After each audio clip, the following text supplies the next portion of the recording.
Министерот за спорт Борко Ристовски подпиша одлука за исплата на премијата од 3 милиони денари на македонската младинска кошаркарска репрезентација по освојувањето на првото место на Европското првенство за јуниори Б дивизија. Овие средства ќе бидат распределени преку Кошаркарската федерација на Македонија на стручниот штаб и кошаркарите. Со освојувањето на златниот медал, македонските кошаркари обезбедија пласман во А дивизија и настап во следното Европско првенство во Србија. Општина Ѓорче Петров ги поканува сите жители на семејниот фестивал под мотото Музика и забава за сите, што ќе се одржи на 22.9.2024 година во паркот Ѓорче Петров.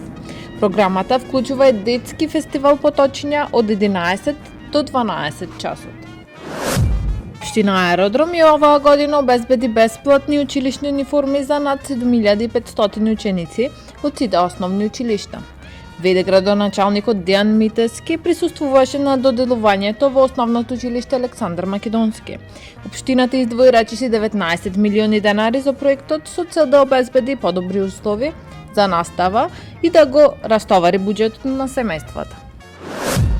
Градоначалникот на општина Газибаба Бобан Стефковски направи увид на изградбата на новиот паркинг простор на улица Габреш во Автокоманда, кој ќе обезбеди 58 нови паркинг места.